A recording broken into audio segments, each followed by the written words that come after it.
One. SprintCarLimited.com at the Motorsports Show in Oaks, PA. I'm here with Scott Gobrecht, who he's a busy man. He owns Babs Motor Speedway, owns a sprint car driven by Trey Starks. Let's hope it's still driven by Trey Starks. Trey, if you're out there, I'm looking for you to get fired. And and now he's part owner of Lincoln Speedway with Jerry Parrish, Mike Hefner, and Alan Kreitzer. Scott, did you ever imagine that you would be involved in racing this deep? 2 tracks, a team, going as much as you do?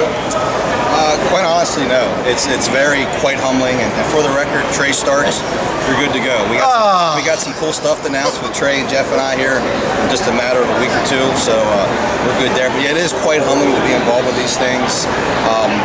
You know, growing up, races have been such a big, important part of my family, and to go from being involved with driving and working on the cars to now be involved with the business side to this magnitude, it's really something special. There's no way I could do without a lot of special people in my life, my family, the people that help with these different tracks, and especially the group that's getting involved here at Lincoln Speedway. Jerry Parrish, Mike Hefner, Alan Kreitzer. It's going to be a really cool thing.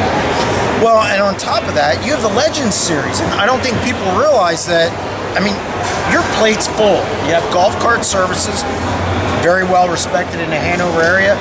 What are some of the plans that maybe we don't know about Lincoln Speedway? Maybe some updates. I know Jerry Parrish talked about during the press conference over there about some safety stuff. Is it kind of, I mean, you did a lot at BAPS. Again, 6 figures at BAPS in the off season. It's one of the premier facilities in my mind for racing and safety. Is that kind of what you guys want to bring Lincoln to? Just kind of update everything, get it back to speed? We really do. There's some similarities between those 2 facilities, and there's some differences. You know, with Babs Motor Speedway, to a certain extent, that was a resurrected. I mean, that was a rebuild. You know, we had an asset there that just needed a lot of attention. We had a staff there that needed to be brought back together, and we've done a real good job at it over the last couple of years, and we're real proud of that. Lincoln's a little bit different. You know, Lincoln's a viable entity. It's a facility in decent shape, and it's a staff really that's second to none. You look at some of the people in that facility. So one of the first things we did when we saw that this was coming together, we put all of our staff together. And it was quite humbling because there was literally 60 people in the room, and we got together and we just walked them through what our plan was. Alan and Don addressed the group, thanked them for all their years of service. Then Mike, Jerry, and I got up and sort of talked about what we were about, what we wanted to do. So the first thing we want to do is focus on our team there, our employees, and make sure we're doing the right things for them, and then we'll start working on the facility. You know, we do have a little bit of a challenge with the racing starting here, and do the math, like 4 or 5 weeks, 6 weeks, so it's coming quick. But you know, we rolled up our sleeves and got some things started, and we're definitely looking at different things to do there.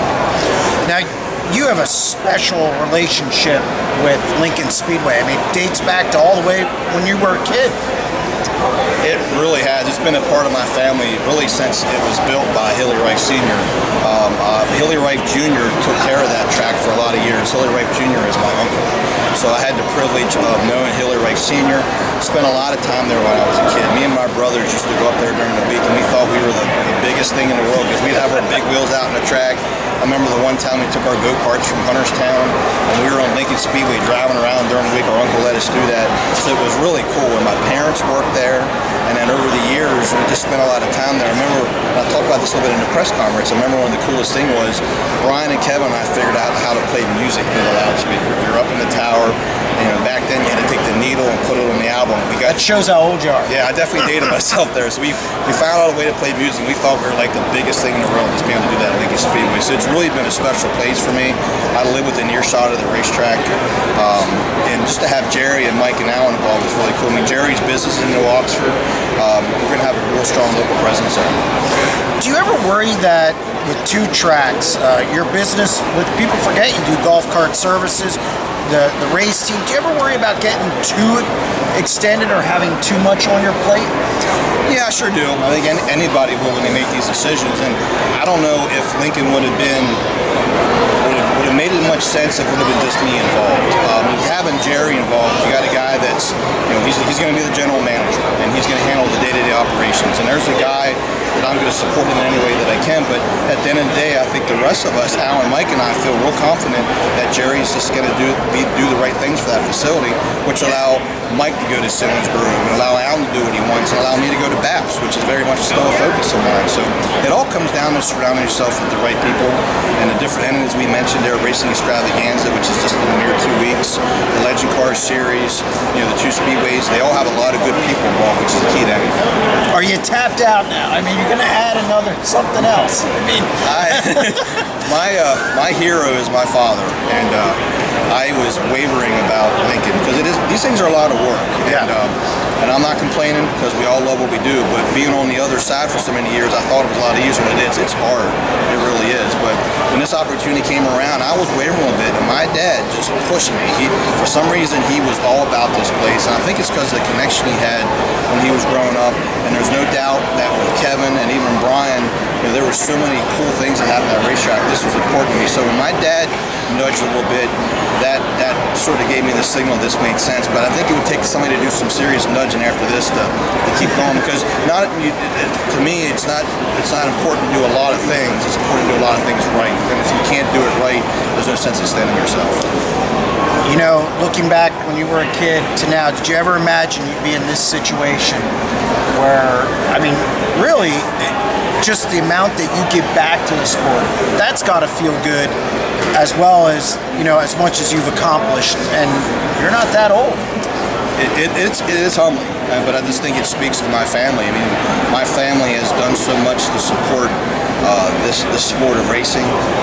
They continue that. My mom is very much involved at Lincoln Speedway. My dad will do anything for anybody, specifically with racing. And my brother, he doesn't go as much as you two, but he keeps tabs on things. He wonders what's going on. So it is quite humbling to be involved, but again, it goes back to the people around you that allow you to do this stuff. Well, Scott, congratulations. Thank you for doing this video with us. It's SprintCarUnlimited.com for the Motorsports Show in Oaks with Scott Gobrecht.